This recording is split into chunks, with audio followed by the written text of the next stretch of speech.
Je m'appelle Heiko et je parlerai ici au nom de Hildegard Schneider, directrice de World Wide Wings. Éveil messianique. Le thème du réveil d'aujourd'hui est « Fort dans la tempête, aperçu de la fin des temps ». L'Esprit de Dieu m'a guidé de telle sorte que, ces dernières semaines, la fin des temps ou, en termes bibliques, les derniers jours ont été au centre de mes réflexions. Tout ce processus de recherche dans les Écritures et les écrits m'a beaucoup changé, m'a également préparé à ce qui est la motivation derrière tout cela. Et c'est bien sûr aussi la tâche particulière des pasteurs, des prédicateurs et des bergers de préparer les croyants aux dernières années. Quand je pense à tous ces innombrables croyants qui adhèrent à la doctrine de l'enlèvement, qui passeront peut-être à un enlèvement au milieu de la tribulation, puis se réveilleront avec effroi lorsqu'on leur dira soudainement qu'ils doivent accepter la marque de l'Antéchrist pour pouvoir acheter ou vendre, ils ne seront alors absolument pas préparés. Yeshua dit à ses disciples dans son discours sur la fin des temps, « Prenez garde que personne ne vous séduise. » Matthieu 24, 4. Il prononce cet avertissement avant toute autre chose, avant d'aborder les autres événements terribles de la fin des temps. En tout premier lieu, il répète l'avertissement. De nombreux faux prophètes se lèveront et séduiront beaucoup de gens. Matthieu 24, 11. Je voudrais faire un bref résumé des derniers messages. Sur le thème de l'enlèvement, vous trouverez de nombreux appels à la vigilance dans la playlist Les derniers jours de ma chaîne YouTube. Le jour du jugement, les méchants connaîtront la même fin qu'à l'époque de Noé, comme le montre l'appel à la vigilance 278. Ils ne l'ont pas reconnu. Je parle régulièrement avec des non-croyants et il est vrai qu'ils n'ont aucune idée de la direction que nous prenons. Et je constate également que lorsque je leur dis ce qui va arriver, ils ne posent pas de questions, ne demandent pas de documentation, ils acceptent simplement les choses telles qu'elles sont. Et pour nous les croyants, qui attendons le retour du Messie, les douleurs de l'enfantement précédant la naissance du second avènement de Yeshua sont imminentes. Tout cela n'est que le commencement des douleurs, fait remarquer Yeshua à ses disciples dans Matthieu 24, 8. Toute femme enceinte sait que les douleurs de l'enfantement mèneront à la naissance du bébé. Des douleurs qui deviennent de plus en plus intenses et qui finissent par être insupportables. Et nous devons également traverser cette période difficile de la grande tribulation. Car alors il y aura une grande détresse telle qu'il n'y en a pas eu depuis le commencement du monde jusqu'à présent et qu'il n'y en aura jamais plus. Matthieu 24, 21. Et Yeshua promet, « Mais celui qui persévérera jusqu'à la fin sera sauvé. » Matthieu 24, 13. Vous trouverez de nombreux messages d'alerte sur le thème « Les derniers jours » dans la playlist du même nom. Sur le thème de l'enlèvement, vous trouverez de nombreux messages d'alerte dans la playlist Les derniers jours de ma chaîne YouTube.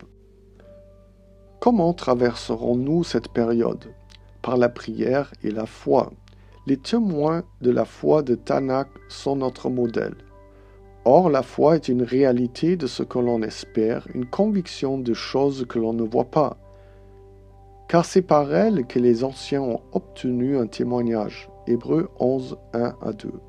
Nous apprenons de Noé, c'est par la foi que Noé, ayant reçu une instruction divine au sujet de ce qui n'est pas encore visible, et poussé par la crainte, construisit une arche pour sauver sa famille. Par elle, il condamna le monde et devint héritier de la justice qui vient de la foi. Hébreux 11, 7. Par la foi, nous nous préparons au grand exode, un chemin de salut, un chemin de sortie du système babylonien, tant dans l'enseignement que dans la pratique, en préparant notre sac à dos. C'est par la foi que Joseph mourant se souvint de la sortie des fils d'Israël et donna des instructions concernant ses ossements. Hébreux 11, 22. Ainsi nous commémorerons également dans la foi notre sortie prochaine. C'est par la foi que Moïse quitta l'Égypte sans craindre la colère du roi, car il resta ferme comme s'il voyait l'invisible. Hébreux 11, 27. Ainsi c'est également par la foi que nous quitterons Babylone et que nous resterons fermes. Pour en savoir plus sur le grand Exode, vous trouverez plus de 20 rappels dans la playlist Exode de ma chaîne YouTube. Il existe également le livre Les migrations d'Israël et leur signification prophétique pour la fin des temps. Nous avons étudié ce livre il y a quelque temps dans un groupe Telegram. Vous le trouverez dans la boutique en ligne de notre site web www.worldwidewings.de. L'auteur de l'Épître aux Hébreux poursuivit. Et que dire encore? Je n'aurai pas assez de temps pour parler de Gédéon, de Barak, de Samson et de Jephthé, David et de Samuel et les prophètes qui par la foi ont conquis les royaumes, rendu justice, obtenu des promesses, fermé la gueule du lion, éteint la puissance du feu, échappé aux tranchants de l'épée, tiré leur force de leur faiblesse, devenu forts au combat, repoussé des armées étrangères. Hébreux 11, 30 à 15. Dans la grande tribulation, nous traverserons une grande épreuve. Être appelé au grand exode est une grande épreuve. Il est dit, « Je vous ferai sortir des nations, je vous rassemblerai des pays où vous avez été dispersés, à main forte et à bras étendus, et par une grande fureur. Je vous emmènerai dans le désert des nations, et là je vous jugerai face à face, comme j'ai jugé vos pères dans le désert du pays d'Égypte, ainsi je vous jugerai, dit Elohim Jah. » Ézéchiel 20, 34 à 37. Mais Yeshua en parle aussi. Alors on vous livrera au tourment, et on vous tuera, et vous serez haïs de toutes les nations à cause de mon nom. Matthieu 24, 9. Et ainsi il est dit dans nos témoins de la foi, d'autres ont été torturés, n'ayant pas accepté la délivrance, afin d'obtenir une meilleure résurrection. D'autres ont été tentés par la moquerie et le fouet, par les chaînes et la prison. Ils ont été lapidés, sciés, tués par l'épée. Ils ont erré vêtus de peau, de moutons et de chèvres, souffrant de privations, opprimés, maltraités. Hébreux 11, 37 à 38. Et notre Seigneur Yeshua a été tenté, raillé et exécuté, comme la plupart des apôtres. Ceux dont le monde n'était pas digne errèrent dans le désert, les montagnes, les cavernes et les creux de la terre, et tous ceux-là qui ont reçu le témoignage par la foi n'ont pas obtenu ce qui leur était promis, car Elohim avait prévu pour nous quelque chose de meilleur, afin qu'il ne soit pas rendu parfait sans nous. Hébreux 11, 38 à 40. Il est clairement dit ici que le monde n'est pas digne de nous. C'est pourquoi nous y aurons plus part dès le début de la grande tribulation, que ce soit par la sortie lors du grand exode ou par la mort d'un martyr. J'ai également rédigé une interprétation du livre de l'Apocalypse, le livre de l'Apocalypse, accompagné de 32 appels au réveil. Ne continue pas simplement à courir, arrête-toi. Prends le temps de réfléchir à ta position par rapport à la fin des temps. Je ne veux pas dire par là que tu dois y réfléchir pendant 10 minutes, mais que tu dois te pencher de manière intensive sur les thèmes le grand exode, le reste pieux, l'enlèvement à la fin de la grande tribulation, les martyrs. Tu trouveras toujours suffisamment de passages bibliques à ce sujet dans mes appels au réveil. Si tu n'es pas sûr, relis l'un ou l'autre de ces appels au réveil.